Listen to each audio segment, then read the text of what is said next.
All right, we're live. Anyways, we just getting to know Marcus here. We don't actually know each other whatsoever. Just like Instagram homies been liking each other's photos. He's been making some cool seeds, and I've been watching his jams. Was actually some of the first stuff that caught my attention on your Instagram. You're just sitting there on your amp and stuff, and I was like, "Oh, holy shit, that's cool!" That no one else like shows the other things they're into. It's always just weed, weed, weed, and so, anyways, it's a pleasure to meet you, man.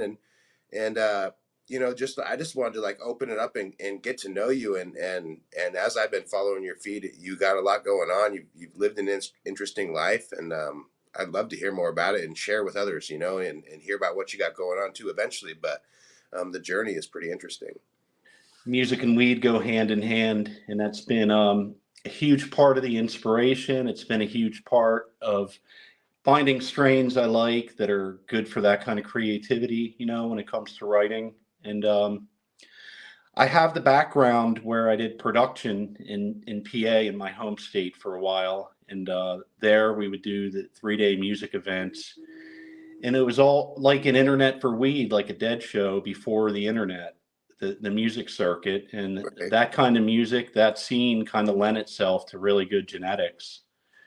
So it's kind of a natural progression. Oklahoma's challenging to meet like-minded people, but one thing that we're doing now, we found a venue that we had no idea was being built near my home. So I'm going to be playing there with a few projects I put together, and it's a weed-friendly venue, as most are in Oklahoma. So we're pretty excited about that. That's pretty cool. I've just recently gotten back into playing. I kind of took a hiatus, and I joined a honky tonk band and with some friends, and have been learning how to play honky tonk. That's a And great genre of music, and yeah, definitely Oklahoma style. it takes a second to learn some of that stuff. It doesn't sound so complicated until you dig into it, and there's some trickery going on there. The people that I'm playing with play definitely similar honky tonk type music, and they play locally. Red dirt is a form of country that's real popular in Oklahoma. So it's out of my comfort zone, but the band is good. So I'm going to learn stuff and pay the homage to the red dirt genre, which is very well established in this part of the state. How do you describe the red dirt? I've never heard of it. That Red dirt is kind of outlawish country sounding with bluegrass influence, and it's a little more jammy than country. So it's kind of like the jam band of the country scene. Gotcha. And I'm probably not doing it justice describing the genre, but it's new to me. Yeah. Which came first in your life, music or the weed? The weed came at an early age, like I'd mentioned earlier when we were chatting for a bit. I lived in middle class neighborhood, but I didn't ever want to hang out with the preppy kids. And directly next door was a housing project, and I gravitated towards those kids and played basketball there. My best friend lived there, and his older sister's boyfriend happened to be a weed dealer. And that's where I first experienced the really, really high end imports that were around there. We're talking, 1982, 1983. And back then it was Thais, Hawaiians, Colombian gold.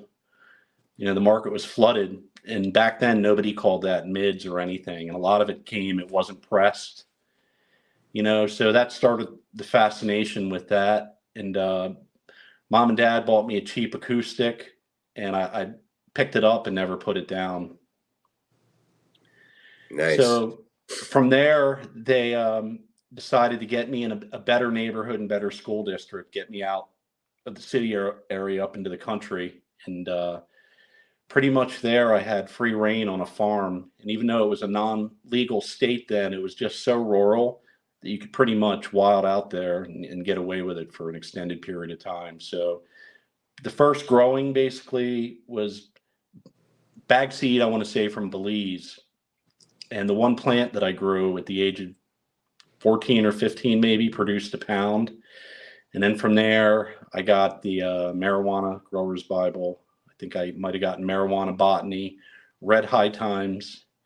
and continued to run what was around local because I couldn't get to Amsterdam as a kid, obviously. I knew about it because you were just starting to hear legality starting over there. That time period, it's when things started to pop off. So basically, kept growing. What what Hey, what what was sorry about local that. at the time? You said you were growing what was local. Like this predates me. You know, like I graduated high school in '99, so '82 I was 2 years old. Um, what like you were? I'm assuming it's not cuttings. I'm assuming it's from seed. Everything that's going on and being passed around. Back then, everything was from seed, and I knew what I liked, so I'd basically collect the seed and run them. And it's pretty much a hit or miss with the equatorial sativas there. And I get lucky and find an early pheno that would be done, say the end of October. First frost comes right around that time, so I was able to pull it off. But enter a few years later, and when I got on Dead Tour, um, 90s, that's when I started to get seeds and connect with other growers in the community. And that's when my holy grail, before I got to Amsterdam, the Afghani, which I still can't source because the guy who gave me that unfortunately passed away, kind of mentored me. And he thought it might have been from Vermont, but basically that was my staple for outdoors, as far as outdoor goes, for many a year. And then gradually started accumulating more seeds. Finally, clones came into play, I want to say, and that was a game changer. 1999 was the first time I made it over to Amsterdam, and that was all for money saved from doing the outdoor thing. And the first year I went there, I brought back Super Silver Haze, Shiva Skunk, Shiva Shanti, Original Misty from Homegrown Fantaseed, Cali Mist, a bunch of Dutch Passion things. And, I can't remember them all, but kept those going for a really good amount of time. Went back over to Amsterdam 2001, stayed over there for a bit of time, and that's where I met Adam Dunn at his TH Seeds headquarters. And it's funny, he tried to sell me all his commercially available seeds that he already had released. And I said, well, I'll buy some of them, but I want what you don't want to sell. I want what you have behind the counter you're keeping for yourself. And I talked him into giving me the Pollyanna, which was a Robert Cannell Clark parent of Early Pearl and later Early Girl and Silver Pearl. Brought those back, kept running with some of that stock. And then as the Dutch police cracked down on the seed game there, basically they lost all the mothers. I went back the final time, bought all my tried and trues, spent a fortune, and I don't even want to burden you with how we got them back in a plane from Amsterdam, but long story short, none of them resembled what they were, and basically got the bait and switch because no one knew they lost their original parent stock, and I bought hay. So that led me to, thankfully, High Times, Cannabis Canada, the magazine publications. Canada took over because a lot of the Canadian growers had F2'd the Dutch stock or made their own strains, and we could get the seeds there safely back to the States. So it went from there to getting genetics from Canada, and some of those were just crazy. I wish they'd still be around in the form that I had them in back then. And like all good things, Canada eventually fell off. And that's where I started kicking around the forums and discovered Bog, 2004, 2005. And that was a mainstay because most of his gear would be perfect for outdoors. It would stay bright, would look like indoor. And we were getting 45 to 5,000 a unit for outdoor back then. Damn, that's crazy. Yeah, I managed to save a few things from then. And I have a good friend, Two Trees Farm on Insta. He started Cerebral Seeds with Adam Dunn, Simon from Sirius Seeds, Tony from Sagarmatha, and Adam Dunn before they went on their way to form their own seed bank. And he's managed to save a bunch of the stuff there. So we do some collaborative things, and he's saved some period correct Cali Mist and a few other things. So it's all new to me. Basically 4 years ago, we only took Polaroids of our plants. Nobody really wanted to talk to each other when they were in the States if they weren't legal, so it's one good thing you can say about Instagram or social networking is the people that have been in the shadows forever get to come out and have a voice. 100%. I mean yeah. I came in to being interested in growing weed, and it was not too long, and it was available on Craigslist. You just you'd Google. Yeah, well, I was in Oregon, OMMP, Oregon Medical Marijuana Program, on Craigslist, and boom, you get all sorts of stuff that will come up, and you go meet someone at the Fred Meyer, the grocery store parking lot, and pick up Bubba Kush, strawberry cough, some pretty good stuff for the time. Oregon's always been a mecca and a hub. Yeah. That whole area, Pacific Northwest, is rumored where the Williams Wonder came from. A lot of cool things. So you were putting on shows. Let's take a step back. You're putting on at your parents' farm, right? And you're putting on shows and growing dope at the same spot. I tried not when I knew I had an event coming. I tried to rein it in, but I always held the headiest things on the property, but well hidden because it was a pretty large property. So I would keep what I wanted to keep for the head and friends there. But local cornfields I hit really heavy, and they were great because you get 60-day corn and 90-day corn, and people would make the mistake of planting in the 60-day corn, and that would always get chopped. So I would find out all the farmers lived near me. They all knew me. They liked me. They knew I smoked weed. They weren't potheads, but I convinced them to let me put 500 plants in a cornfield, and they get a paycheck in November. And it worked like that for years and years. So not so much on the property, but anywhere surrounding. Around that. Oh, yeah. And for one person, it was a lot of work, but I had a few good people that I could count on at harvest time to get me in and out of the spots. And that would usually entail a dummy run. I'd have them meet me there. We would see if it's hot. We would go there with just plain duffel bags or grain bags in the back of the truck. And if we didn't get pulled over or anything, we would reconverge on that spot and know that it wasn't watched. It became kind of a cat and mouse game. Yeah. So was it the sort of thing where you would just leave it alone, plant it and leave it alone, or would you come back and perform maintenance throughout the season? That's a good question. The good and bad about growing in corn. The bad is because the ground's cultivated, the plant doesn't have to work hard to push root mass through there. So you'll get, a 10-foot plant with a root ball that's not as big as it should be because it's cultivated land. So it basically entail getting back in there after they stretched. And it's easier said than done, but a lot of them, I would tie up. I would use any kind of green cloth or fabric that would blend in there to support them. But as far as maintenance and feeding them, they're spread with cow manure, so you get a good base of liquid nitrogen.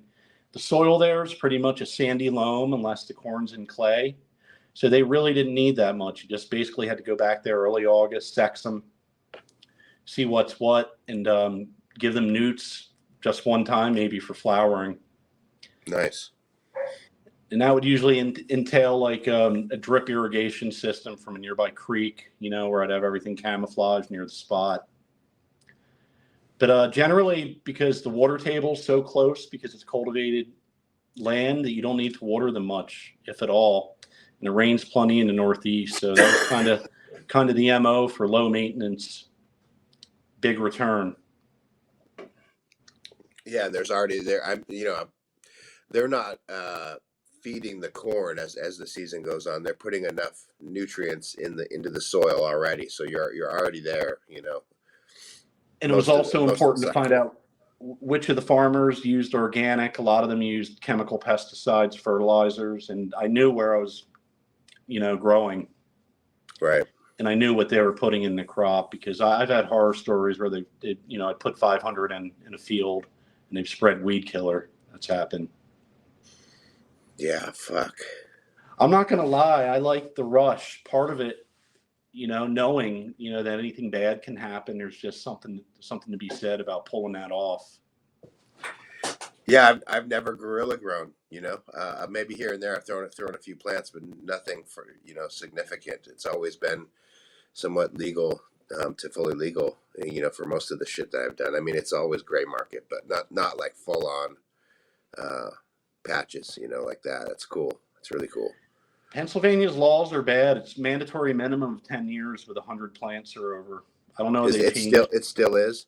I believe, Dang. So when did you come out to Oklahoma? 4 years ago,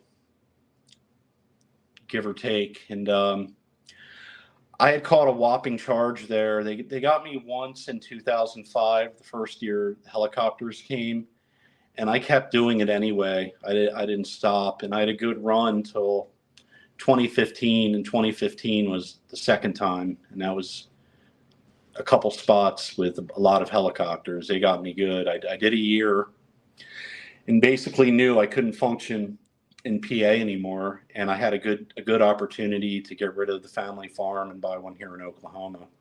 I kind of hightailed it out there. I'm not going to lie. Yeah, totally. And talk about shock. I didn't think while on felony parole for that big cultivation thing that Oklahoma would even contemplate letting me come here. I left here. I just got off paper.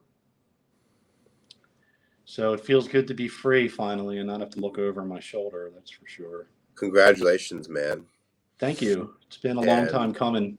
yeah, it's a bunch of bullshit. Needless to say, I'm really sorry that happened. There are some funny things about it, and there's some irony about it. I was sentenced in courtroom 420. I can't even make that up. And Did you get a photo of it? yeah, I actually have a photo. I'll share that a little later.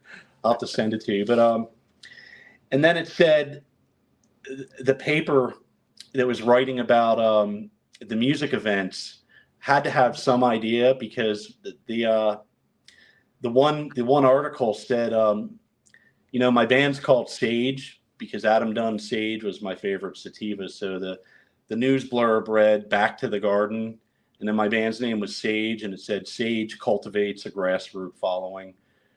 I felt like it was a play on words because the township kind of knew what was going on. I outgrew the township. I mean, as it got populated, the cat and mouse game became, not a reality anymore.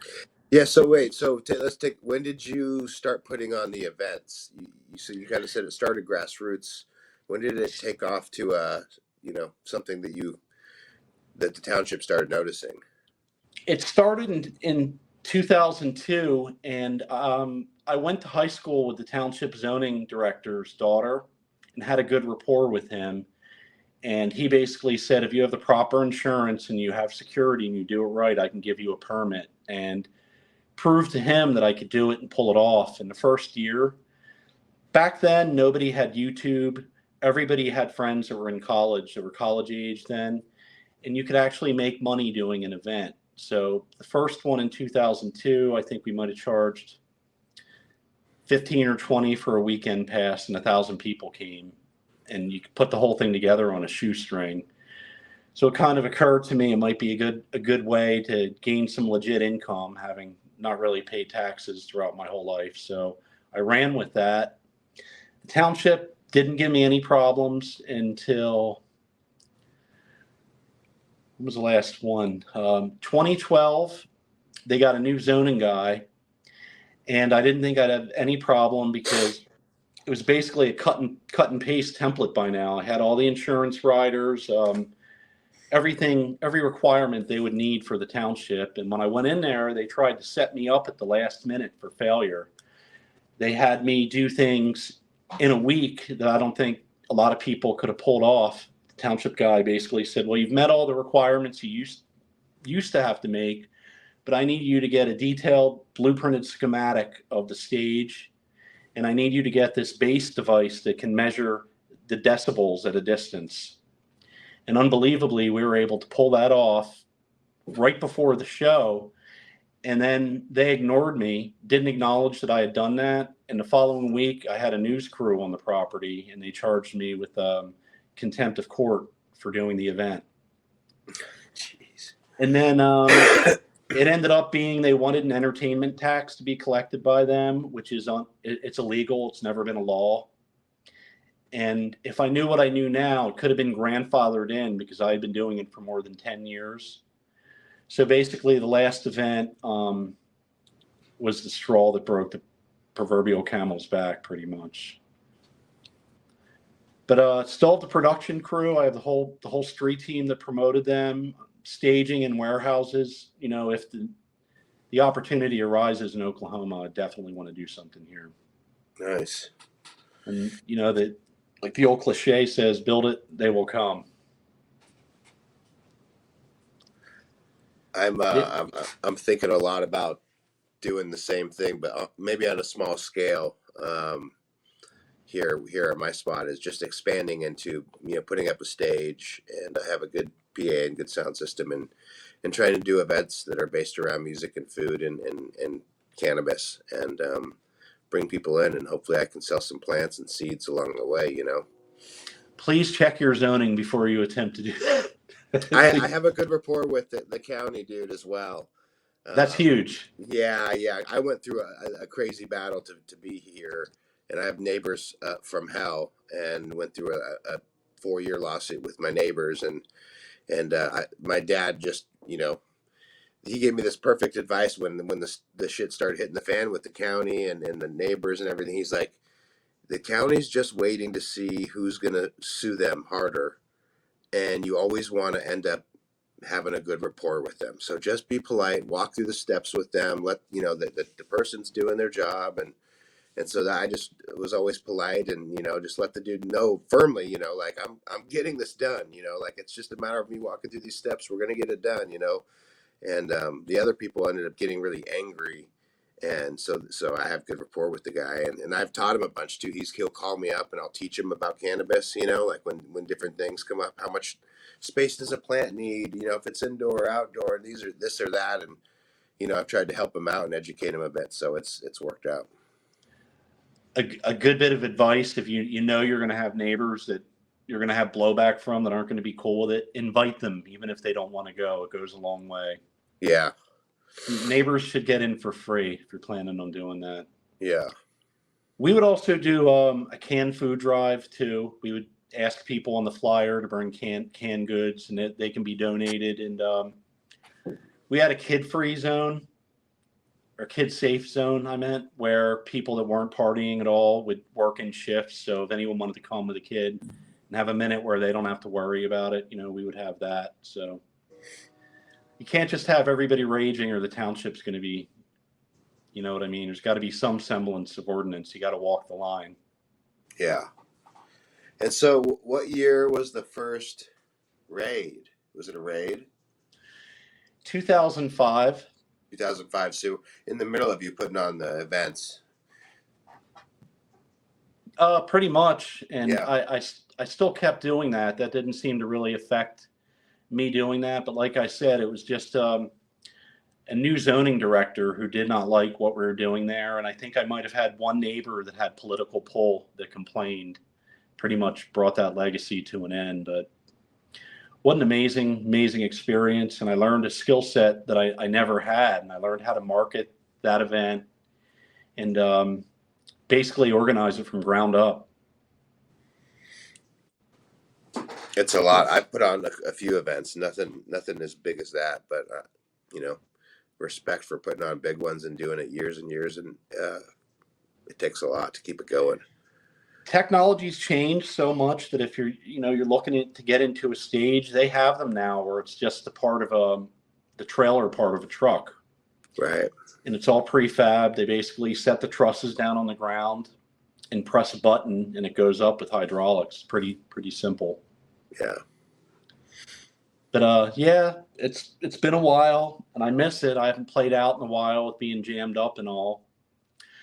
It's funny, the house arrest didn't faze me either. They put an ankle monitor on me, so I devised a system of dollies that I would put the plants on, because I knew where my perimeter was if I went off that. that I blow up my spot, and I still managed to grow.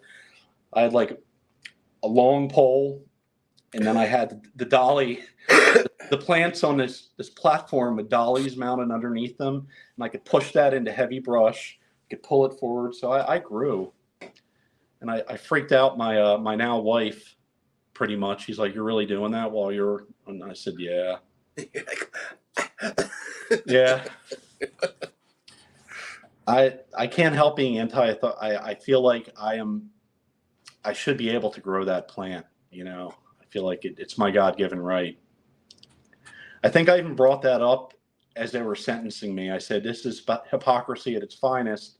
I said, "I'm not particularly any denomination. I'm spiritual, but if you read the book of Genesis, what does the first page say? It says that all men shall enjoy all fruit and seed bearing plants of the earth." So 100%. And the anointing oil was more than likely made with like 30% weed. exactly. Burning bush. Yeah, yeah, burning bush, 100%. Dude was tripping. Yeah, Oklahoma's been a wild ride. There are some really good people here, but I would say overall, it's a pretty dangerous place to be. There seems to be a lot more random violence here. I don't know why. I think maybe because people are oppressed and lack of things to do, which takes me to my next thing. Fishing here is unbelievable, and thank God I have that. I get my exercise. I get to get out there and challenge nature and the fish, and I find places off the beaten path. I don't want to go where there's people with their 50K bass boats and people picnicking. I want to go to the gnarliest, most off the beaten path spot. And I'm in my element if I don't see another person all day. Do you have a boat or do you fish on the shore? I've been doing really well from the bank, but I'll tell you, I got to get me a kayak. It's definitely in the cards. I want to get it. I want to try to get a nice one, and then you'll have the workout, and then you can get to other spots you can't get to in a boat where there might be rocks or submerged trees, all that good stuff. I wonder how the stand up paddleboard would be for fishing. Have you seen those? The ones you stay stand on? Man, maybe in my 30s, but at 53, I'm still fit. I'm really not a big party guy. I used to be, but like I'm pretty fit. But as you get to 50 and over, your balance goes a little bit. And I'm not saying I'm going to fall in or anything, but once you get to fit, you start feeling the first little bit of apprehension before you do a physical task, which is fine. But yeah, I've seen those guys on a stand up, and I'm like low key jelly. I'm like, I wish I could do that. That looks awesome. It looks cool. Yeah. It does. So yeah, the kayak looks safe enough, but I'm definitely wearing a life vest because it's so windy here in Oklahoma. I already know you can be on like a 20-acre lake. It's not even a big lake, and you get 40, 50-mile-an-hour winds. You're getting whitecaps. Yeah. So Yeah, I saw some of the wind when people first started posting up there. They're throwing up their janky hoop houses, and it was, it took a while for the Okies to warm up to me, but once there's some really good people here. The one guy I'd like to mention is JR from Blue Star Farms, Oklahoma. And he's got the world's first certified green regenerative farm, and he's also a killer musician. So him and I hit it off. He's got a lot of the old Dutch strains that you don't see too often, and he's a musician. So there's a few people here that make it worthwhile. And then man, there's some ratchet. Oh my God. I don't judge anybody, but it can be pretty dusty here in parts. Definitely an element of danger here that what? I wouldn't. What's Oh, I was that? gonna say. So, what's your growth situation? You mentioned earlier you were in process of permitting. So basically, what happened, I sold the first property I bought in Oklahoma. It was beautiful and it was bigger than what we needed, but all around us were meth houses. And when my wife can't walk for exercise down the street, it doesn't matter how beautiful the house is. So we moved and in moving, we need to transfer our commercial license to the new property, and they have up to 90 days to do that. And we didn't think it would drag out the 90.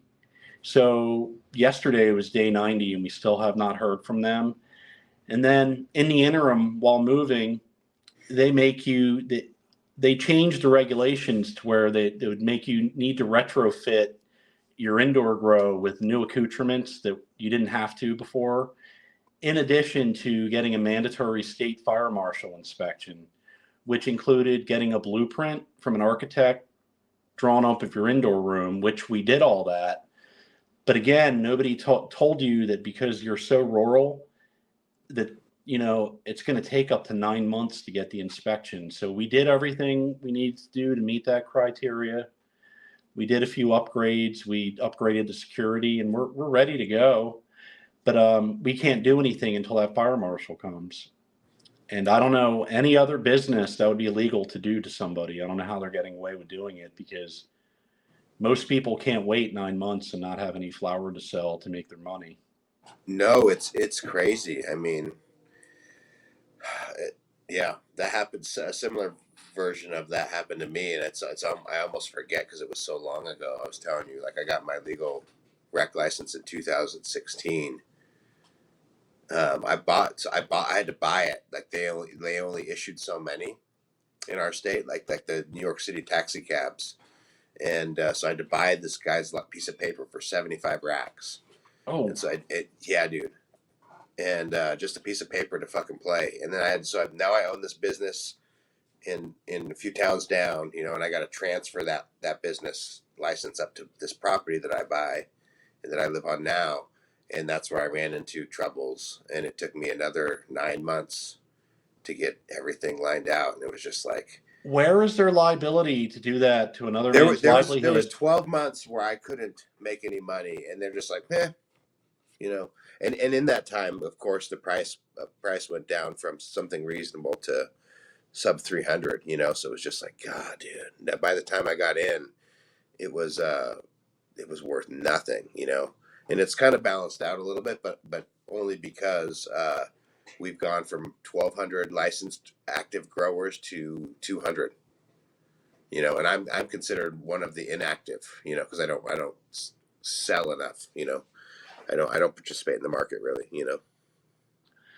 Yeah, and it's crazy what passes here for really dank pot. I mean, we all enjoy what we enjoy, but what's overall on the shelf here is just crazy. I wouldn't smoke it. I've only found one thing whole time I've been here that I bought over the counter that I would like to have around.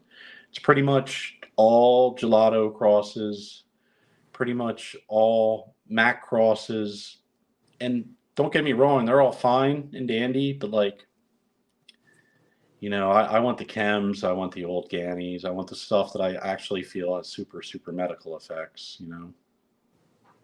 That's just me. Totally, totally. We all got to think there's going to be a revival, of that sort of stuff. I mean, the effects have really gone off, and that's huge. It doesn't matter as much when you're smoking concentrate, because it's concentrated. But the first time I got stoned, I was out of my mind, out of my fucking mind. And maybe the second and third time, it was nothing like what these kids experience now. You know, Yeah, I can relate to that. At 12, the first time, I smoked weed, there's no way I could have been around any family members or anything like that. And I remember yeah. my friend putting his head underneath ice water to make it stop. I remember I was up on a mountain, with friends, and we were just like kids playing, snowball fighting, hiding behind trees, the whole thing, hungry, laughing. So, tell me about tissue culture. I mean, I know a bit about it, but tell me about what you got going on in that whole scene. That's a good question. I would have never entered into that realm or worked with anybody in there, even if they had a good situation going on. But the way it happened, my very best friend who I used to go to a lot of Dead shows with from PA, moved to Nashville, where he was building guitars for touring musicians, studio pros, all, and doing very well with the guitars. And he had a custom kitchen business on the side where he would do high-end kitchens. And he randomly met somebody at a hemp festival, and they had grant money, and they were through the University of Tennessee, and they put him on to build, I believe it might be the first modular lab prototype to meet for the cannabis market. There could be others, but so he was working with them, and I had no idea. I figured he was still down in Nashville doing the guitar thing, and he approached me and he said, "This would be a great fit for you if you want to be involved." And I said, "Well, I need to know more." And basically, I can't get into that much detail because the launch of what we're doing isn't going to be till mid-January, but it's going to be basically custom-made tissue culture labs with lab grade accoutrements to meet any scale or end users needs, pretty much. And then it's going to be cryogenic storage, where if you wanted to catalog something and not have a mother room, knock them down to plantlets, remediate them if they have any potential viroids, and then you want 1,000 clones, you're doing a commercial run, they're right there stored cryogenically. So that's going to be part of it. With the remediation, which they have a proprietary technique where, not including mail time, will be 90 days turnaround, where most labs I'm seeing 6 to 10 months. They have a grant from the University of Tennessee, and it's basically myself, Scotty, who's building the labs, and then they have 2 molecular biologists there with PhDs in the lab, and that's pretty much it for now.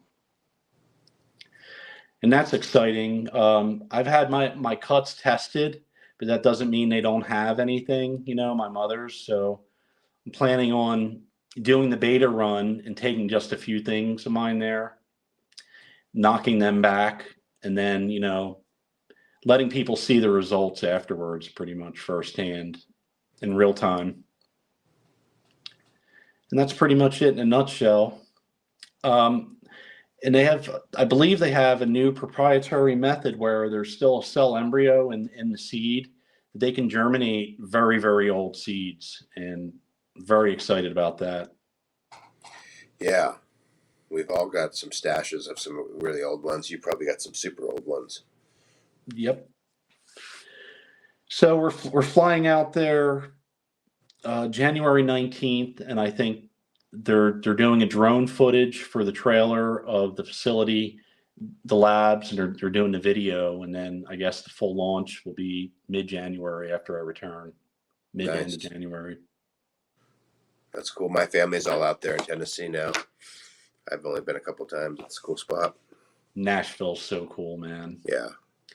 And it's funny, the best musicians I've ever seen in the world weren't on a stage. There were actually people playing in the street in Nashville. The people are that talented where you'll see a guy on the street and you're like, what is that? And you'll think it's some famous pro or whatever, just a caliber of musicianship in that city. I don't know. Something in the water. That's cool. Yeah. That's very cool. I mean, the TC thing is much needed. All of us are dying to get our hands on it. I bought some equipment here and in there, and never really really set it up and got real serious about it. It's just it's a lot. It's a lot. Yeah, and for the record, by no means do I claim to be well versed in TC. I'm basically learning as I go, and I'm only going to be brokering potential storage or remediation in the labs for them. That's pretty much going to be my role. But they've given me a ton of literature, and I've immersed myself in that. So I am learning. I definitely couldn't do a Q&A and know all that much, being honest. Yeah. But just having a good source, to trust, to back stuff up, is going to be huge. And that takes me back to why I decided to work with him, because I know I've known him my whole life, and there's definitely going to be a trust thing, and their whole model is going to be built on that. And basically, the security level there of everything, it would be impossible for any tomfoolery to happen just because of the protocol. And there's only one person who has access to any of the plantlets. It's wired for sound. There's a retina scan to enter the main lab. So trust is a huge part of their business model. Oh yeah. Phylos didn't do the tissue culture industry very well. No. No, and no one's really, well, I mean, I guess what's their lab conception? What's And Phylos? yeah, Philos's tissue lab is I think called Conception. Yeah, I There's believe that sounds yeah, right. yeah, and they put out some fucking crazy shit, cheap. It's like I don't know if you've ever scrolled their offerings, but they're putting out clones for like $3 or something like that, like tissue culture. Plantlets? Yes. That's crazy. Yeah, it's crazy. Like, and I don't know the details of it. It's California only, but I've seen the ads on LinkedIn, and they're tissue cultured, clean, and yeah, it's some wild stuff. I don't know enough about what they did. I've heard what they did, but I'm the kind of person where I believe none of what I hear, It half of was what just I see. essentially they changed their mo. They said they were doing this one thing, and they'll never do nursery work, and they said so on that basis a bunch of people gave them genetics to test, saying believing that they would never take those genetics and sell them, and then they didn't make enough money, and their main CEO was in an investor meeting being like, we gotta fucking flip the script, we're gonna go into nursery work, and someone caught him on video and put that out, and everyone got mad and pissed. It was like, how dare you? We trusted you. We gave you guys our genetics. Now it looks like essentially they were trying to steal everyone's genetics and launch this nursery thing, when in reality it was probably just like how shit goes. You have to like change directions and do other things and switch it up, and that's my take on it. I'm sure people That's will be mad at me for saying it that simply, but I think that's kind of how. No, and that's a good point that I addressed with the lab director. I said a lot of people have, heirloom genetics that have been within their little circle, and people, it's one of the questions that comes up to me. They pretty much have a stringent, legally binding non-disclosure agreement where if you want to make that strain proprietary to you, there's patenting being offered and whatnot. And as far as leaving anything there, nothing can be done like that because of the protocol they have there, which I can get more into. I'm not really at liberty to get that deep into that, but after mid-January, when I meet up with them, I'll know more and be able to delve into that more, because I'm certainly not going to put myself where I would think I couldn't trust my own genetics at all. It wouldn't happen. And, there's comfort in knowing that my best friend is working there, and Right. I trust him with my life pretty much, or I probably would not have gotten into that, to be fully honest. Will they be setting up a lab near you, or will everything kind of be going, for storage, going out there to the Tennessee lab? Yep. And basically, if it's 3.5 inches or smaller, it's not hot. It's still considered hemp. So people are concerned about legality. As long as you're below 3.5, then there's no problem. You can send them. And it's, like I said, not including mailing time, it's a 90-day turnaround, which is astonishingly fast. This is, I'll say this, it's worth bringing up, but in Washington, last legislative session, they passed a law that says um, any product with any traceable amount of THC is considered cannabis and is regulated under the recreational cannabis laws in Washington. They That's can't why. jurisdict anything else, but they basically said all hemp, and they said included seeds, tissue culture, stem, stock, they were very clear to make sure that every part of the plant. And so it's still, the rules still haven't gone into effect.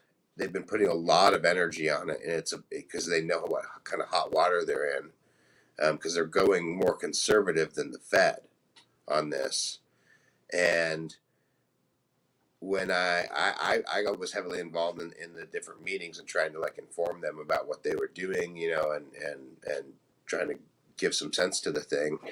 When I talked to some lawyers afterwards, the way it was interpreted is it's all about at the sales level. I still have my hemp license. I have both. I have both. I have three licenses. I have a med license, a rec license, and a hemp license. And so I do my seed sales under my hemp license, as one would. And if I were to make seeds in my rec facility and try to sell them as hemp, that would be illegal in Washington State. So a hypothetical, if they passed that legislation and I sent a 3.5-inch plantlet there, they would construe it as hot and there could be legal rec. No, No, because okay. it's coming in. Oh, okay. It's coming in and being sold as under the THC threshold. If you sell me that plant and I buy it off Yep. the internet and I grow it up and I get it tested and it tests above that threshold, it's like this now magical thing that now I know and the world now knows that this Oh plant my is God. danger. It must be under the rec system at 46% sales tax. It's just crazy. It's like now we're here, now we're legal. Now let's be an Olympic hurdler because they sure don't make anything easy to get here, but nothing good is easy, I guess they say. Yeah. I saw your facility that you were wrapping up maybe a few months ago, 6 months ago or so. That you spray foam that sucker. Was that your facility? Yeah, that's a whole nother sore issue because initially they allowed everybody here who's just got spray foam. That's what you do, right? So now they're making everybody completely cover that up with burn back flame retardant paint. And if you're smaller like me, it's fine, but it's still money that wasn't in the budget. They changed everything. It's pretty much minute in the scheme of making us wait. As far as hurting us, just a minor nuisance because yeah, they changed the law. That's either got to be covered with gypsum or it's got to be sprayed with the flame retardant, which is fine. But I mean, I'm in a 30 by 50 with LEDs. I have 10 ton of HVAC. It's not going to burn in there. But Right. I see their point. It's a steel building. The spray foam will burn. My LEDs will go up. That's about it. You know. But either way, it's still, I'm still grateful to be here. But these are just temporary hurdles, the way I see them. We can get through the 9 months, which we should just fine. It is what it is. But it's sad to see people who came here sight unseen, spent their family savings or whatnot, and lost everything. People have packed up and left. I think we went, if I remember correctly off the top of my head, I think there might have been 8,000 licenses here, and I believe they're down to like 3,000 maybe, and they're falling off every day. Yeah. Which could have a good effect on the price per unit now that there's less people here. But my God.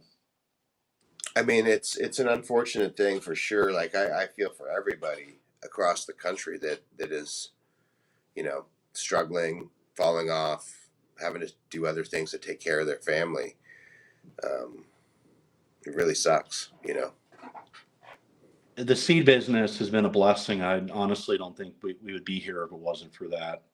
Yeah. That can be hit or miss like anything else. But what I like to do, and I will continue to do it until I can't manage it on my own, I am accessible 24/7. I try to be friends with the farms and try to make long-term relationships. I talk to a lot of tent growers that are just starting. I'm literally on the phone from the time my eyes open till the time I go to bed. And even if it's like redundant questions or I'm trying to help them set up their grow or whatnot, I'm accessible. That's cool, man. It's smart. I mean, the new wave of buyers is going to be the home growers. There's going to be a lot more tent, small closet home growers. Which is amazing.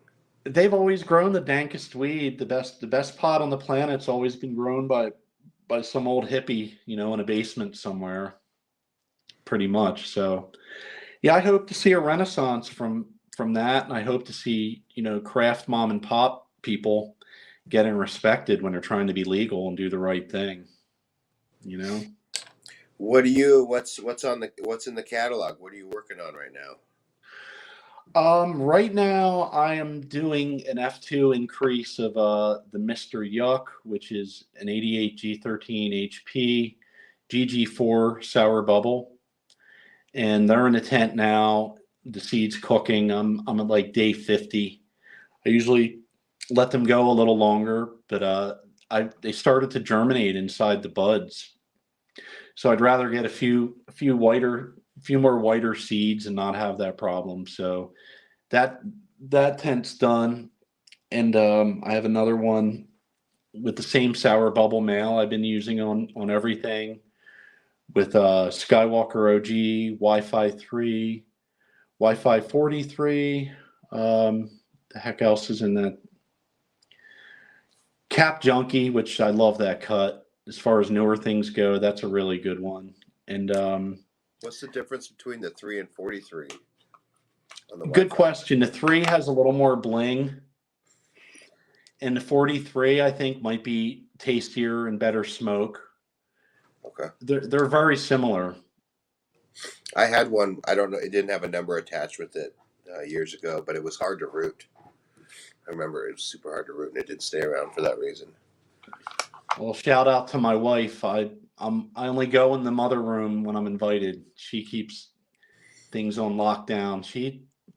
I'm proud of her. She never really grew other than maybe a few backyard plants, and we established what our roles would be pretty quickly as a team. So she handles cuts. She learned how to root a cut in 5 days all on her own. And I only go in there when I'm asked. I know better. That's her she cave. That's cool. That's Yeah, very cool. yeah. But yeah, the OG Rascal stuff I love. It hits the way that a lot of the modern varieties do, and they breed great. Um, the one cut that I have didn't come from OG Rascal. It came from a seed pop, and someone saved that from Philly and got me that cut. I recently got the Wi-Fi and the Skywalker directly from him, and they performed great. They don't like it outside so much, so I think they'd be better geared. They didn't do badly outdoors, but I think I'd be getting maximum expression in a greenhouse with them or indoor. So just keep doing increases, keeping busy here while we're waiting. Have you messed with any fem tech yet? We have one fem line now, which I was a little bit opposed to, but I always do little polls to see what people like on my Facebook when I get a chance. And is there a need or demand for fems? Why do you guys like them? And I figured it'd be very well received to do that too. I try to cater to everybody pretty much. I do what I like for myself, and then I try to be tapped into what's happening for people. And a lot of people want fems. Going back to the hobbyists, it's very convenient for them. And they buy, a 10 pack of seed, and under half are females. They're not happy. They got to sex them. Not everybody wants to deal with it. So that being said, candy runts are real nice. Um, they yield higher than the runts, and they're good for people that are chasing the flavors. They'll wash, and they're very terpy. So that's pretty much our first foray into the fem realm. Yeah, I haven't put anything out with fems myself. I'm gonna start messing with it. I had gone to an event at Grow Greens, Michigan. They're a huge grocery store, one of the biggest I've been to. They had a couple 3,000, 4,000 people out there, and everyone that came through that door was looking at my seeds, and they were all asking about fems. They're just like, "That sounds great. Do you have it in fems with 3 seeds in it? A 3 seed pack with fems?" And I was like, "No, there's 20 in here. They're regulars." Right, 3 pack. Yeah. Yeah, I So get some oddball requests for seeds. Like a guy, our beans come 13 to a pack, but I've had people numerous times say, "Can I get a mix up? Can you mix up three or however many makes closest to the even number?" And I do that. sure. And then at the other end of the scale, I have a few people with larger commercial grows that are showcasing our stuff, and that always feels really, really good. When the way I view it, it's like such a privilege that somebody thinks enough of the work that you did to consider devoting their time and space to that. And that's the best feeling in the world when that happens. And when they actually crush what you give them and they're happy, then it's like that's where it's at for me. Hell yeah, I agree. Feels really good when people are stoked and send a photo or follow up. Usually it's the photos before, as they're getting ready to harvest. But then when they actually smoke and they're like, "Oh, dude, this hits." I'm like, It's the best. And when you get a good review and you liked that work you did for a reason, and then it's validating to hear the same reason you might love something, to hear that back from somebody who's running them. It's like a good symbiotic relationship. are you selling your seeds direct? I mean, it sounds like you're selling direct. Are you in any banks? I work with Dark Star now, and shout out to Chad. He's a good dude. I'm currently with him. I still have some stock left with Labyrinth. Not working with them per se, but you can still get our beans there. No issues at all, just different paths, different times, whatnot. But it's a lot easier doing them. It's more time consuming, but it's a lot easier for me doing it on my own. Not that I mind working with a bank, because that also fills a void that I can't fill, because he's got reach to different end users I can't reach. But I don't mind doing them alone, on my own. I will say it takes a hell of a lot of time packaging and doing all that. People don't realize how much work is really involved. So you have a busy life other than making seeds. Everybody does. Everybody does other things in their day. So it takes a lot of time to get that out and to be on point with that, to have the tracking numbers on that. So Yeah, it does. Yeah, you've got to get systems, and it's well. I appreciate it too. I do pretty much only sell my own seeds. I've carried people on my site from in the past, but um, it's just gotten better for it to be me, because sometimes I'm slow. We just had the holiday that happened, and I had some sales that took place on the 21st, was the furthest back, of December, that I just got out today, right? So it's 2 weeks, not cool, but people that understand and know me, they understand that, it was my birthday, Christmas, my daughter's birthday, like there's just a lot going on, and so I have some pretty gracious people, but you know, we've been late a few times too, and it's the worst when you do everything right. And it sounds like you're just making shit up when the mail service does not do you oh right. yeah, right, and then just drops off. You're like, fuck. Yeah, because once a month there's going to be an irate guy that's like, "This hasn't moved yet. What is happening here? Do I have anything to worry about?" And you'll check it. For some reason, they will route from here. They've already routed from Oklahoma to the East Coast and then back to the West Coast. And I don't know why that happens, but that's happened before. And it goes a long way to be patient and explain to them, we're at the mercy of a rural mail system here. So there can be glitches, but we try our best to get everything out same day when we can. They get a tracking number and expedited shipping. We cover shipping. But life can happen, like you said. And there has been instances where we've had personal things pop up, or we're a little late. But Yeah, yeah, that's cool. You do props it to every you for day. doing that. Not a lot of people realize what goes into that. Packaging, counting them, sorting them, germ testing, and then tracking numbers, mailing, post office. There's a lot of moving parts. Yeah, one I've got to say, for better or worse, I've decided I only am going to do it on Mondays. That's the day that I get see that's I do it. So if it takes me all day, maybe it bleeds into Tuesday. Usually it takes me about half a day. Um, so it's sometimes I have some customers that get upset by that. They'll order on a Tuesday, and over the weekend just be like, what the hell? I haven't got tracking. Is this thing even real? And I'll send them a message, But I have a note on my website after they purchase says, hey, just so you know, just this one dude, he puts them out on Mondays, like, but anyways, it is what it is. But I really appreciate people being chill with me because I couldn't handle my brain every day, like running to the post office. It would be like this one other task, that would um, be hard for me to do projects too. I have enough chores every day in what I'm doing to I don't know. Good on you for doing it every day, bro, is what I'm saying. Yeah, but I'm not one person. I thank God I have my wife to help me do that. I don't know if I could be able to do it. Another one that does it all on his own, who probably moves a ton of units, is Ross. I talked to him about it from Fresh Coast. I'm like, dude, you do this yourself? He's like, I don't know how I do it, man. Yeah. So there's for one person, yeah. And thank God for her. She helps with organization. I can be a mad scientist at times. I'll be the first to admit it. You know. Yeah, it's great, and the best part of all that is my biggest state is my home state, which isn't legal, of PA. That makes me so damn happy because it's going back to that defiant thing Yeah. where I'm like, yes, thank you. That's cool. And I hope they get things straightened out there because now Ohio, New Jersey are legal and there's PA sandwich there, like, sore dick, pardon my French.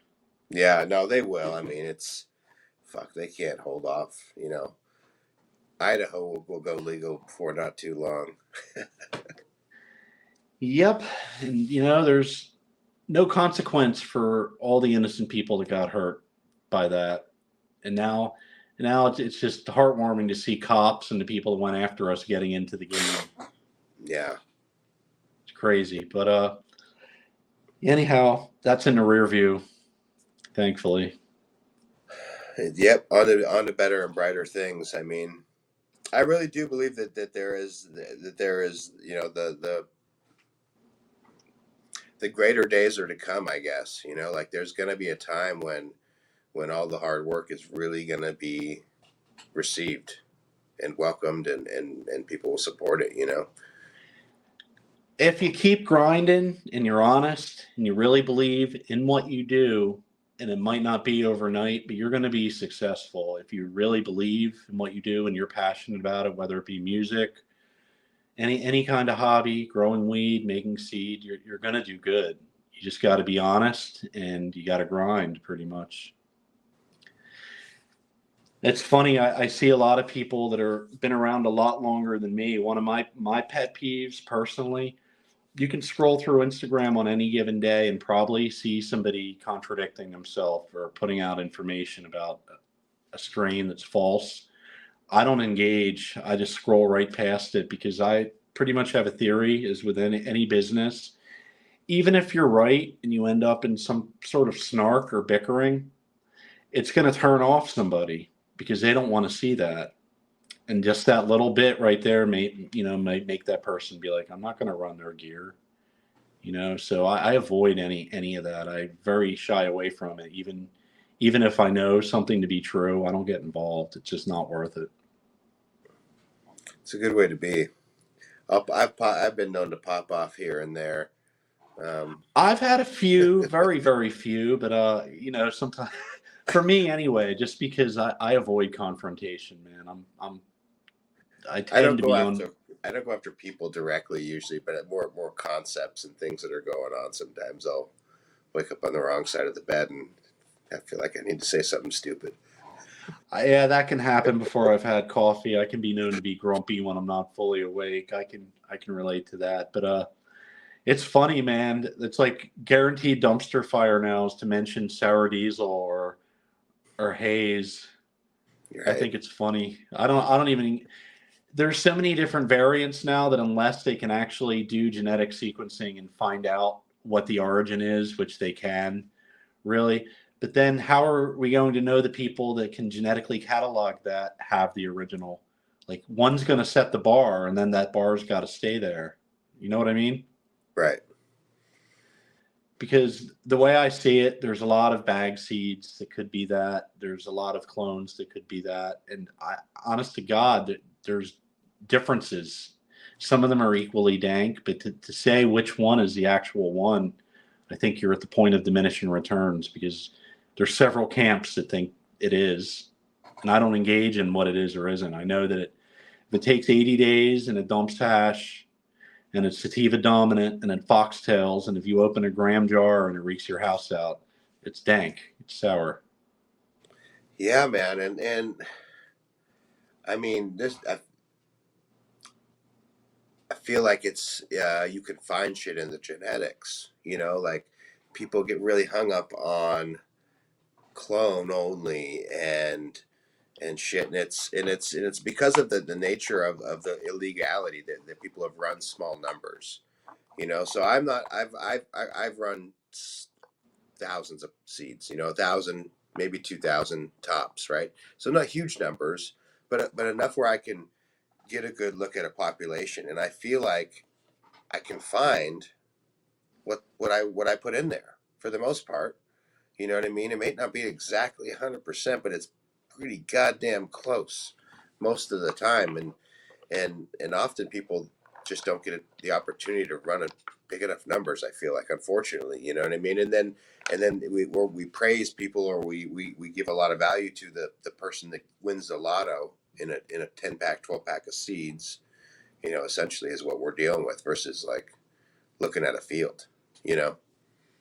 Yep. Yeah, that's definitely why I came here. Uh, no plant count is pretty much a great tool for pheno hunting. Right. And then you can, like you said, you can get into larger populations, and you pretty much get a feel for what you're looking for. And then when you see multiple expressions, and then you can make those selections and then refine that even further, it's when you're onto something pretty much. Line working, taking them past F3, F4, F5, is always goals to have it as close to true breeding as you can. What's your favorite weed right now, and your favorite weed of all time? That's a good question. Right now, only because I have a good bit of it, and I like the way it hits. It cuts through a lot of the other things. The Skywalker OG cut that I just got is really, really nice. And I haven't had that many named Kushes to compare it to, but I will say it compares favorably or as good as my Kosher Kush Holy Grail, which I have not seen for a while. I'm by no means an authority on Kushes, but I do know what the dankest packs that came out west look like.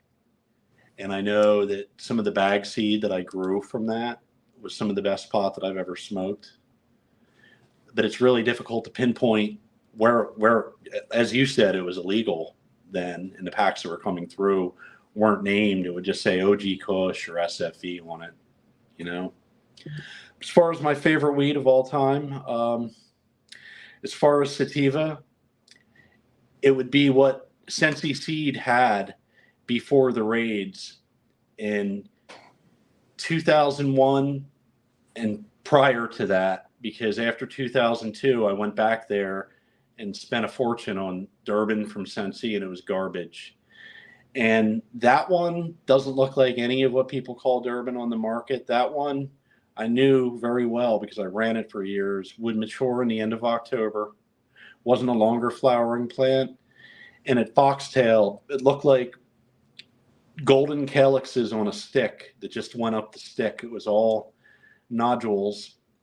That was definitely my favorite sativa, and that one would melt your face. It was borderline hallucinogenic, uh, reeked of licorice, anise, and like I said, it was a golden yellow color almost when it was done. So unfortunately, I don't think really anyone has those genetics anymore. I certainly don't claim to have it. But as far as sativa, that and the Cali Mist would be my grail. As far as indica, The Afghani that was all over PA, rumored to have been from Vermont. I want to say 1995 to maybe the mid 2000s or before then. And I still don't know exactly what it was. I know it was an Afghani. That would probably be my favorite. And then there's things I like equally as well, or modern, or things I'm working with. The sour bubble from Bog's First Drop is probably my go-to for pain, my go-to for nighttime, my go-to for anxiety. And it probably won't test above 25%, but as far as potency, that's up there with the Afghani that I had. Big fan of that, and I like what the male that I have a clone of brings to the table with all the outcrosses. It can dominate a line, which is interesting, but some plants, there seems to be a nice, well-balanced group of expression within them. So it's a good breeding block for sure. It's stable. And generally, taking that plant, that male, to some of the lankier Kush offerings, beefs up the frame a little bit, adds some trichome density. Yeah, that stock's definitely been making us happy. Nice. You mentioned the Cali Mist a few times. Do you have any more seed stock of it, or have you? When was the last you fucked with it? We do, we You do. do. My buddy Two Trees that used to work in, I think he owned the gray area in Amsterdam back in the day. Saved some of those. He gave them to me. So both of us collectively have some, but I don't think we're going to risk popping them. I think we're going to do the lab thing and try to get the embryo rescue on those. Yes, Nice. we do have them in some Neville's haze, and currently still working with the Shiva skunk that I got, and they've been F3'd, but they have yet to be tested indoors.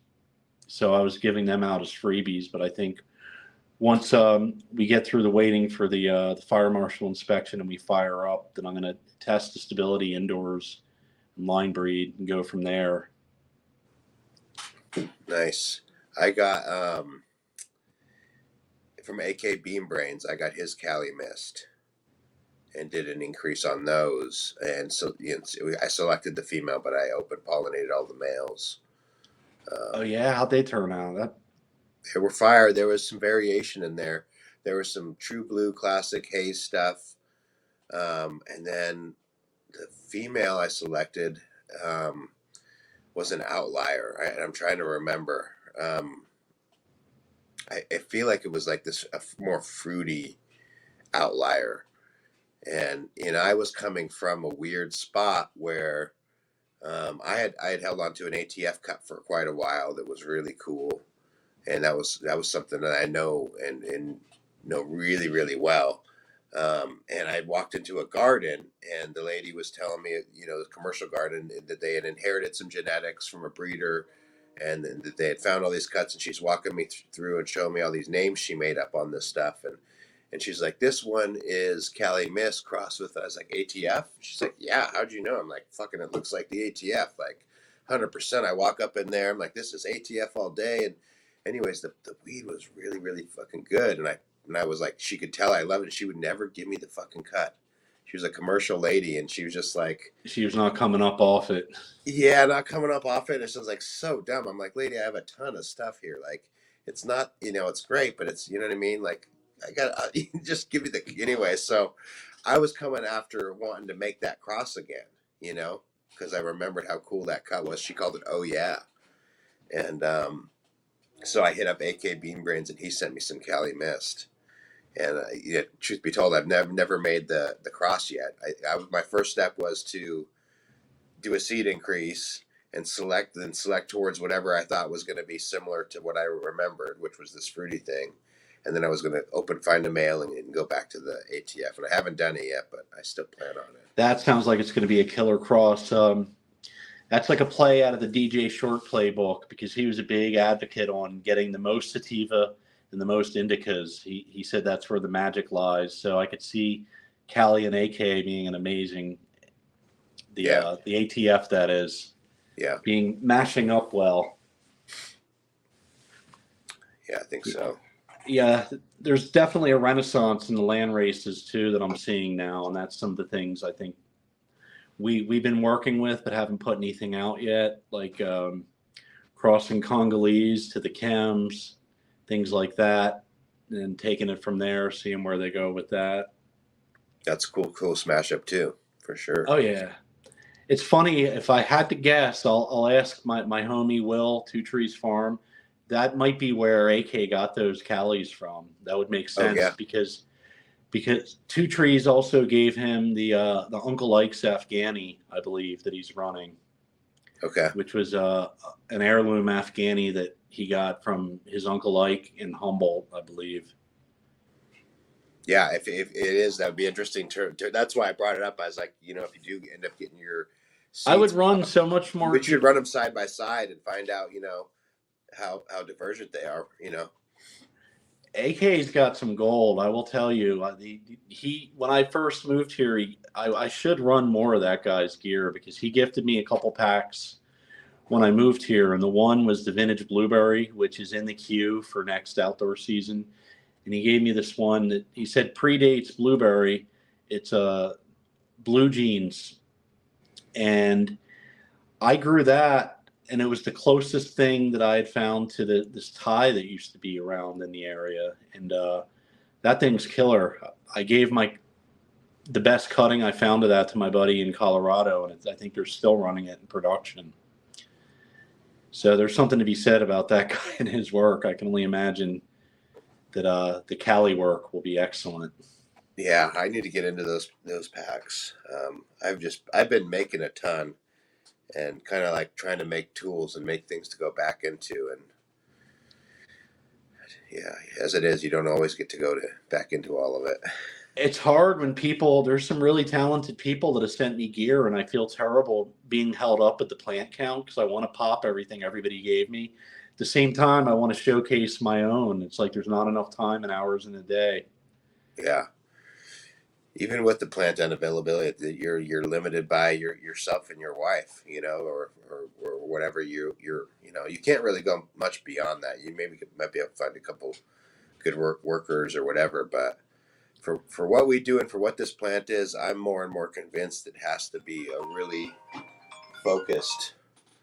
Um, Operation. yeah, yeah, And that's why we came here. We know we could use help. We could always use help, but we came here knowing that we were only going to do it just her and I. And of course, the family wants to come and help trim. That's a whole different ballgame. But as far as doing everything from cleanup to IPM to all that, it's just her and I pretty much. yeah. One of the laws that we're not a fan of here is they can do a surprise inspection. And if you're not here at the property, you can lose your license, which pretty much makes it impossible to leave. That's crazy. Yeah, it's one of Yeah, the other laws, but there's a few people I trust to do it, but like how convenient is it for them to drop what they're doing, in order for you to go out? They have the same thing going on. right. No, that's really nuts. So it We almost makes it so you have to have an employee here full time, even if they're not doing anything, just in order to leave. right. That's nuts. Yeah, we can have surprise inspections, but my licensed area is within it's within my property and it's fenced in, to designate that area. It's got cameras and everything, but then my property's fenced in as well with a gate and a lock, and I have to let them in. They can't come barging through without a search warrant, so they have to go to a judge to get to do that for whatever it's worth. It's like this one little security thing, it's like this, like whatever, just it gives me like something. Now, do Like they they're gonna come in regardless. You know what I mean? They have the right to be here. I've given them the right to come in and inspect. But do they make you put up signage that you're a grow? yeah. That's a good one too. Here, that's Well, it's my address and income is public record. the same here. Yeah, And I mean, it's probably safer where you're at, if I had to guess. So a lot of people here are upset that they're in very rural communities where they don't want everybody to know, it's a big grow, but you're forced to put up a sign, Yeah. It's a little unnerving, but I guess it's the nature of the beast. You just got to deal. My sign is behind my property You put it behind the fence. tree.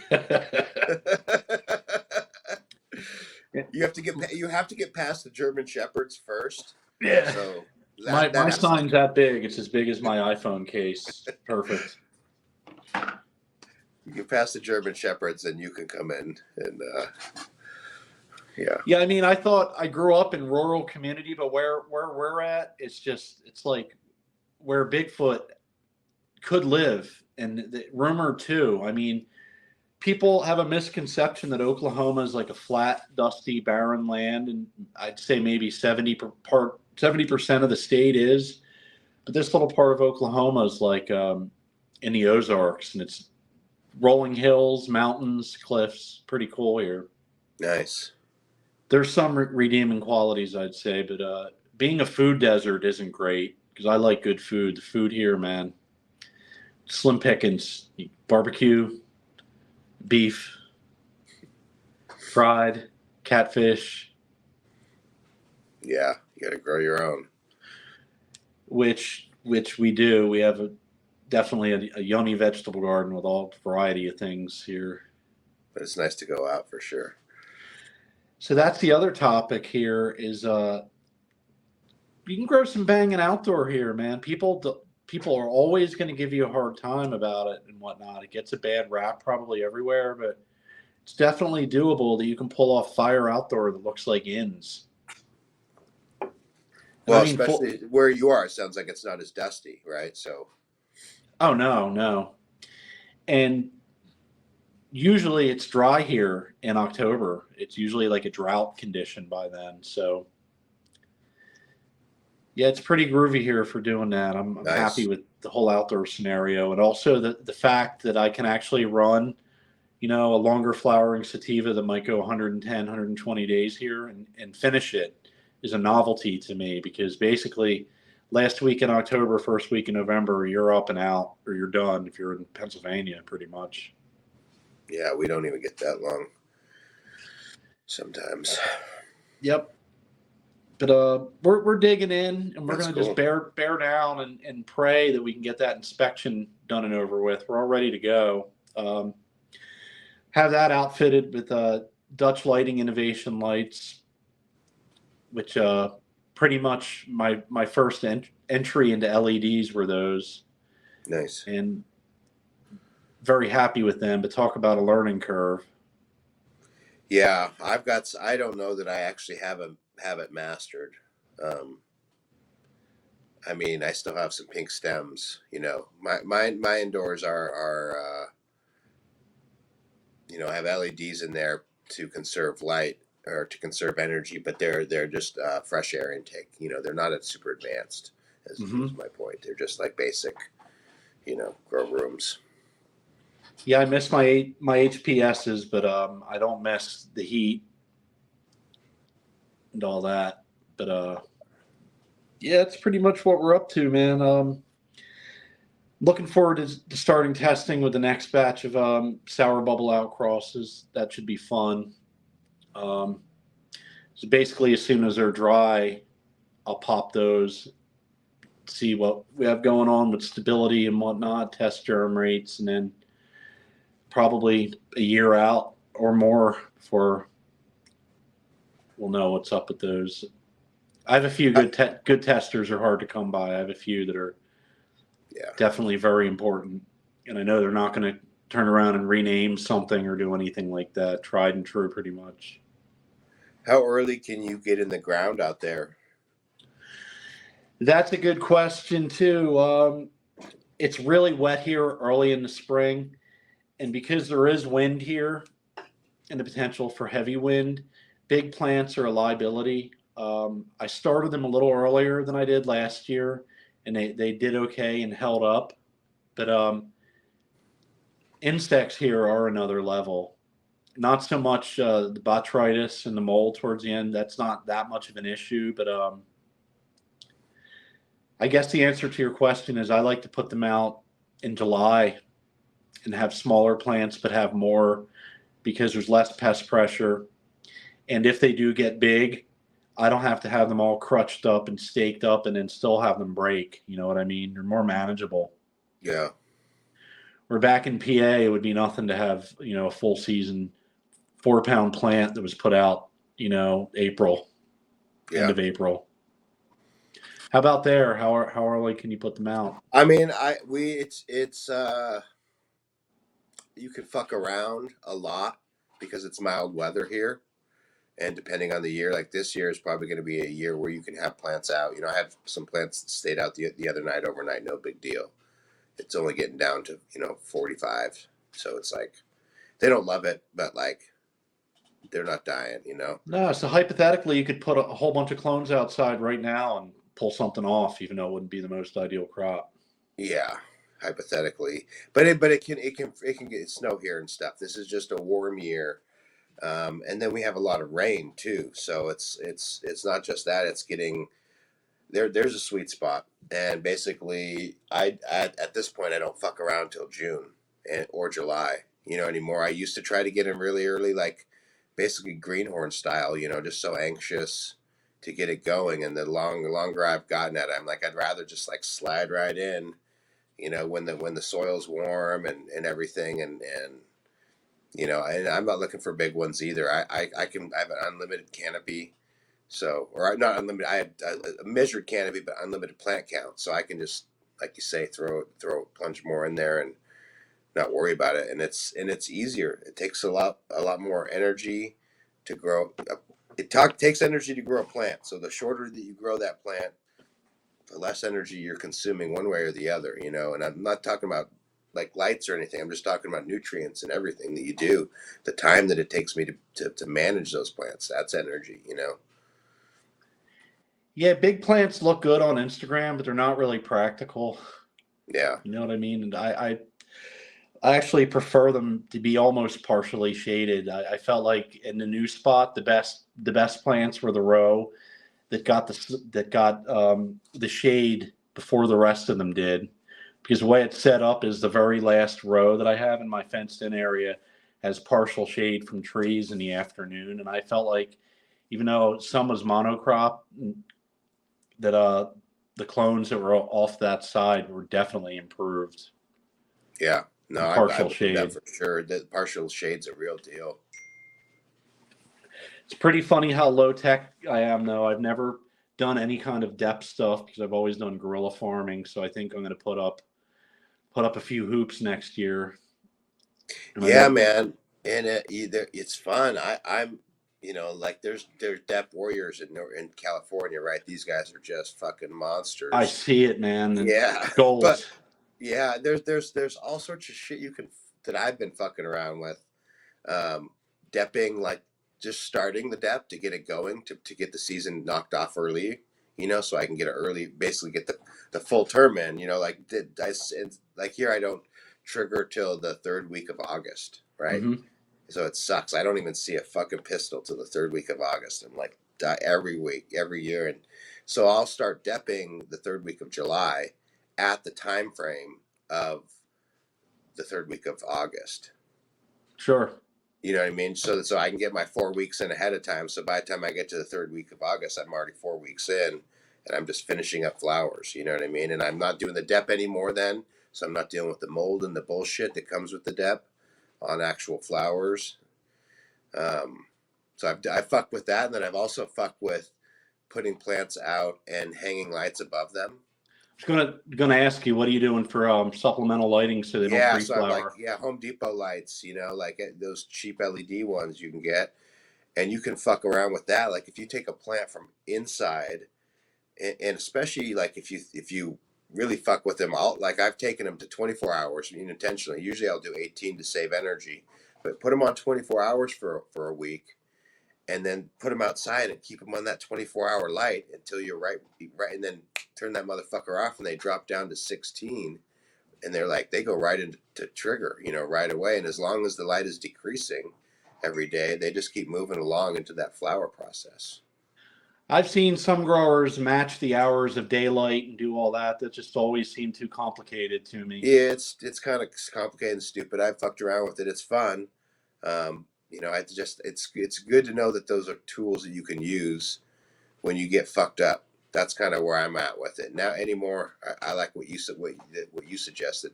Put them in July and fucking chill Now, out. are you pulling your own tarp, or you got some automation going on there? I've done both, and my automation is not automatic. It's a machine that's trying to actively rip the plastic off my greenhouse all the I've heard time. mixed reviews. Yes.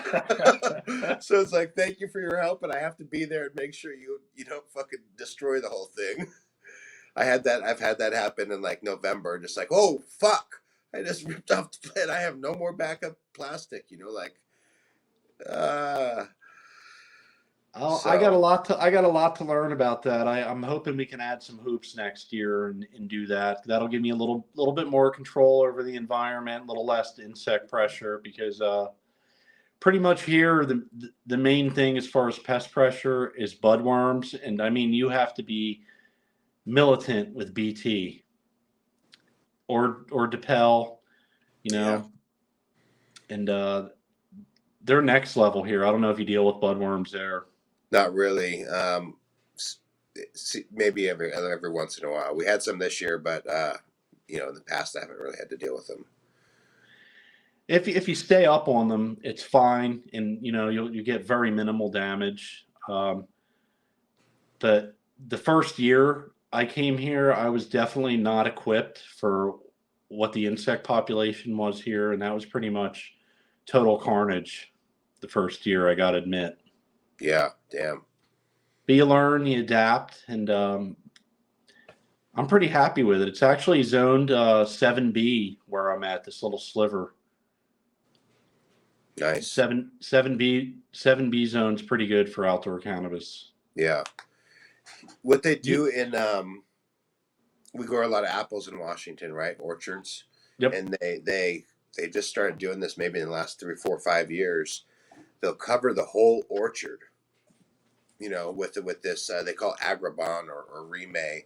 It's a trans, kind of fibrous trans material, but they hang big poles and wires, and they hang this whole thing to cover them from insects and let them finish their season. And you'll go out and see that, and I was like, bing, light bulb went off in my head. Not only could you do that, to protect from the bugs that you're talking about, the worms and the moss getting in, but you could also depth that way. Um, Is that what you're Instead of doing now? no, I mean, I would love to set up that system. I need to fucking get the money for it, but that would be a pretty cool system that I think would work really easily. Is to get one big trolley that pulls a whole depth over the top of your whole fenced-in area. You know? That sounds like a good idea. Yeah, I've got a lot to learn, but like I said, I think we're going to put up a few hoops here, and Yeah, I'm just bullshitting. I have a few friends local that'll help me set it up. They're basically telling me you can put together a 20 by 10 on the cheap, just get everything at Lowe's pretty much. Or you can buy the kit and whatnot, depending on which route you want to go. But You can I'm also definitely buy. open to learning. It's going to You be. can. Sorry to cut you off. I apologize. I No, called you're you going to say that. what you're going to say. I was gonna say you could buy these hoop bender kits where you buy like a frame that you bend. You buy a fence rail, from chain link fencing, the top rail, Yep. at home or Lowe's or whatever, and then you can bend it to the right dimension, and then link those together, and it's really easy actually, and you can make your own. Um, I'll send you a link later on if you want, but it's pretty cool shit if you like aren't down you're down to like build some shit. Definitely. Yeah, I'm all about that. And I think having that little bit of extra control over my environment as far as outdoor, I think it'll improve things a little bit. Not that it's bad here, just full sun, but a little more shelter will be appreciated, and that's a good bit less IPM time probably. For sure. Yep. Well, shit, bro. Thank you for so much for taking the time. I'm not going to hold you on too much longer, but I really appreciate Thank you for having me. It's it been a on, dude. blast. Yeah, dude. good luck with getting the permitting through. Like sending blessings your way, and maybe the fire marshal will wake up tomorrow and be like, "Fuck, I'm gonna head out there." You Oh know? man, I'm ready to fire up here. This is getting a little crazy. I'm backtracking, going from my nice sized indoor facility to tent grow and doing seed increases. But everything happens for a reason, and fortunately, I think things will turn around. It's just the powers that be, pretty much. Sounds like you've been on the fucking right train, though, bro. A few bumps. Yep, yep. It was great chatting with you. I appreciate you having me. I hope you have a happy new year and continue some dialogue in the future. Yeah, man. I'm gonna have to see if we can swap some seats too. I'd love to grow out some of those sour bog crosses. Definitely, we'll make it happen. All right, man. You have a good night. Thank you for having me on. You too.